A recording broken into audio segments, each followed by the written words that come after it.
श्रापित ड्रैगन। कई सालों पहले की बात है। एक बहुत बड़ा व सुंदर गांव था। वह गांव बहुत खुशहाल था। सभी लोग बड़ी खुशी से रहा करते थे, पर इन्हें कहाँ पता था कि इनकी यह खुशियाँ ज़्यादा दिन तक नहीं रहने वाली। अब कुछ ऐसा होने वाला है जो ये लोग सोच भी नहीं सकते। गांव में एक परिवार भी रहा करता था। उस परिवार में माता पिता और उनके दो बेटे बेटी रहते थे। बेटे का नाम अर्जुन और बेटी का नाम पूजा था। उस परिवार में सभी लोग अच्छे थे।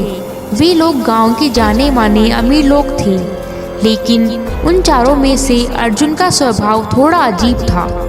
वह बड़ा ही क्रूर लड़का था, कभी किसी की नहीं सुनता था। उसे अपने ऊपर बहुत घमंड था। गांव के लोगों के साथ भी अच्छा व्यवहार नहीं रखता था। उसके परिवार वाले भी उसे बहुत समझाते थे, पर वह किसी की मानने वाला नहीं था। वह सबसे अलग था। उसे मांसाहारी खाना खाना बहुत पसंद था, खासकर चिकन। वह कई बार जंगल में शिकार के लिए जाता था। उसकी माँ उसे मना भी करती थी कि बेचारे जानवरों का शिकार मत किया कर, पर वह माँ की भी नहीं सुनता था। दिन ऐसे ही बीत रहे थे। एक दिन अर्जुन शिकार के लिए घर से निकल रहा होता है। तभी अर्जुन की बहन पूजा कहती है, अरे भाई, कहाँ जा रहे हो? तुमने हमें बताया भी नहीं। अरे मैं जंगल की ओर शिकार करने जा रहा हूँ, पर तुम्हें क्या काम है? माँ को मत बताना। यह कहकर अर्जुन जंगल के लिए निकल जाता है। जंगल गांव से थोड़ा सा दूर था, इसीलिए अर्जुन को जंगल पहुंचने में समय लग जाता है। वह सोचता है, अगर आज एकदम मस्त शिकार मिल जाए तो मेरा दिन ही बन जाएगा। वैसे भी काफी दिन हो गए हैं मुझे शिकार किए हुए। यह सोचकर वह आगे बढ़ जाता है। वह रास्ते से जा रहा होता है, तभी वहाँ उसे एक छोटा सा सुंदर सा मुर्गी का बच्चा दिखता है, जो कि वहाँ एक पेड़ के नीचे दाने चुग रहा होता है। उस छोटे से चूजे को देखकर अर्जुन के मन में लालच आ जाता है। उसे देखकर वह बोलता है, अरे वाह, इतना सुंदर मुर्गी का बच्चा! आज से पहले तो इतना सुंदर बच्चा मैंने कभी नहीं देखा। आज तो साक्षात एक चमत्कार की तरह है यह दिखने में इतना सुंदर है तो खाने में कितना स्वादिष्ट होगा। अगर इसका शिकार किए बिना मैं यहाँ से जाऊँगा ही नहीं। क्या पता आज के बाद ऐसा शिकार मिले या ना मिले। यह सोचकर अर्जुन शिकार करने के लिए अपनी बंदूक बाहर निकालता है। उधर अर्जुन की खतरे से अनजान मुर्गी का बच्चा खेल रहा होता है। जैसे ही अर्जुन उसे मारने के लिए बंदूक आगे करता है, तभी मुर्गी का बच्चा डरकर भागने लगता है। अर्जुन भी फिर उसके पीछे पीछे भागने लगता है। अरे यह कहाँ जा रहा है? इसका पीछा करता हूँ, आखिर कहाँ जाएगा और कब तक बचेगा? मुर्गी का बच्चा अपने घर की ओर भाग रहा होता है। अर्जुन भी उसके पीछे पीछे भागता है। भागते भागते वह मुर्गी का बच्चा अपने घर पहुंच जाता है। वहां उसके जैसे दो और मुर्गी के बच्चे खेल रहे होते हैं।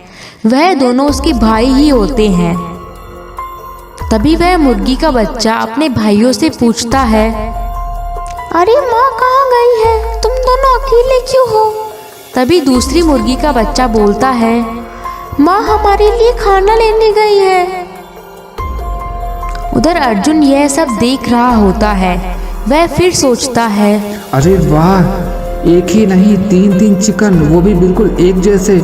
मतलब आज तो शिकार ही शिकार। अब मुझे जरा भी देर नहीं करना चाहिए। अर्जुन तुरंत ही बंदूक उठाता है और तीनों को एक साथ गोली मार देता है। बेचारे तीनों बच्चे वही खत्म हो जाते हैं। अर्जुन तो बहुत खुश हो जाता है। तभी वहाँ उन बच्चों की माँ मुर्गी आ जाती है। मुर्गी यह सब देखते ही चौंक जाती है।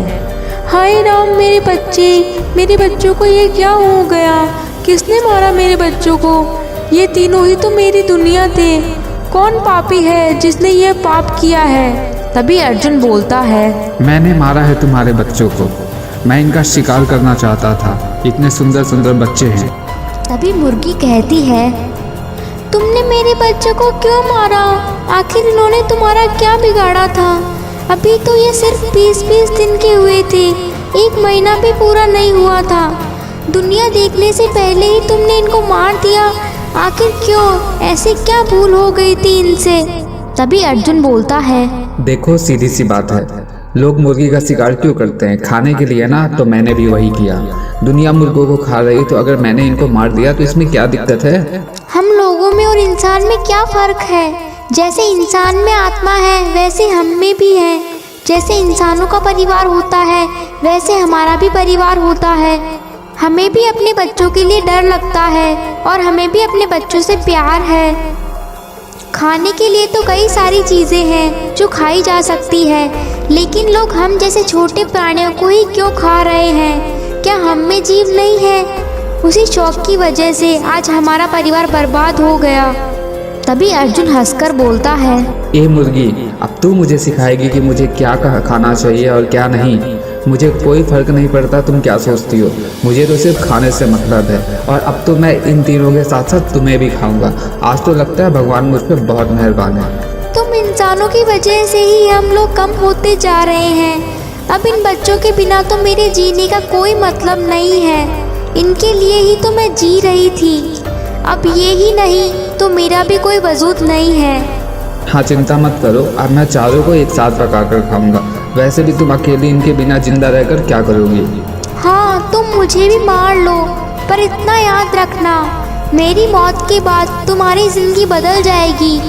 मेरे मरने के बाद तुम कभी खुश नहीं रह पाओगे, कभी चैन से नहीं जी पाओगे और तुम एक ऐसे जानवर के रूप में परिवर्तित हो जाओगे जिससे तुम्हारा जीना मुश्किल हो जाएगा। अब तुम्हारा कोई साथी नहीं होगा, कोई बंधु नहीं होगा। तुम सिर्फ अकेले पड़ जाओगे और लोगों की नज़रों में बुरे बन जाओगे। तुम्हारी ज़िंदगी ऐसी हो जाएगी जो तुमने कभी सपने में भी नहीं सोची होगी। यह एक माँ का श्राप है। जा रे, अब तो मेरी जिंदगी की भविष्यवाणी करेगी। इतना कहकर अर्जुन उस मुर्गी को भी गोली मारने के लिए बंदूक निकालता है और उसे गोली मार देता है। मुर्गी वही मर जाती है। मुर्गी के मरने के तुरंत बाद ही आसमान से बिजलियां कड़कने लगती है, जोरों से बारिश होने लगती है। ऐसा लगता है मानो जैसे बहुत बड़ा तूफान आया हो। और यह पहली बार हुआ था। ऐसा वातावरण कभी किसी ने पहले नहीं देखा था। आसमान से बिजलियां और जोरों से कड़कने लगती है और अर्जुन के शरीर से अलग अलग रोशनियां निकलने लगती है। चारों तरफ अंधेरा छा जाता है। कुछ देर बाद ही मौसम वापस पहले जैसा हो जाता है। सब कुछ पहले जैसा हो जाता है। ऐसा लगता है जैसे कि कोई तूफान आया ही ना हो। और ये क्या था? अर्जुन एक अजीब जानवर के रूप में परिवर्तित हो जाता है। एक ऐसा जानवर जिसे कभी किसी ने नहीं देखा हो। दोस्तों, अब यह एक ऐसे जानवर का रूप ले चुका है जिसका आधा शरीर तो इंसान का है और आधा ड्रैगन का। ना तो ये पूरा जानवर रहा और ना ही इंसान।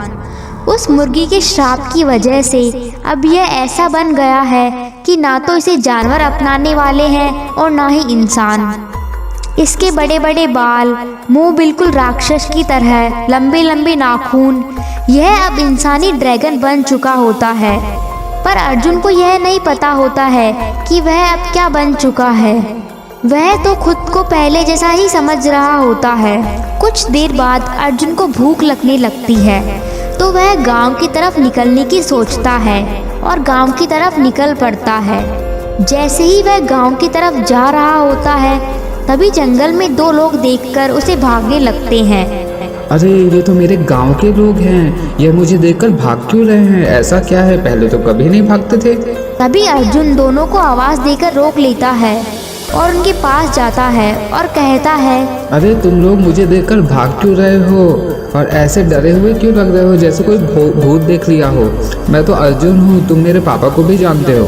तभी वह आदमी कहते हैं, अरे तू यह क्या कह रहा है? तू तो अजीबोगरीब जानवर बन चुका है। तू अर्जुन कैसे हो सकता है? तू तो एक इंसानी ड्रैगन जैसा लग रहा है। हम तो जा रहे हैं, क्या पता तेरी ये साजिश हो। यह कहकर वे दोनों आदमी वहाँ से भाग जाते हैं। अर्जुन सोच में पड़ जाता है और वापस जंगल लौट आता है और आकर हिरण का शिकार करके उसे खा जाता है। लेकिन उसे फिर भी संतुष्टि नहीं मिलती है। अरे ये क्या, इतना बड़ा हिरण था फिर भी मेरा पेट नहीं भरा, संतुष्टि नहीं मिली। लगता है अब तो जानवरों का शिकार से कुछ नहीं होगा, मुझे इंसान का ही शिकार करना पड़ेगा, तभी मुझे संतुष्टि मिलेगी। दोस्तों, अब इसे जानवरों से संतुष्टि नहीं मिल पा रही है। अब यह इंसानों का मांस खाना चाहता है। तो क्या अब यह वापस गांव जाएगा? वहां जाके क्या यह इंसानों का मांस खा पाएगा? वहां अपने माता पिता को खा पाएगा? और क्या इसे श्राप से मुक्ति मिल पाएगी? यह हम आपको पार्ट 2 में बताएंगे। पार्ट 2 देखने के लिए हमारे चैनल को सब्सक्राइब करें।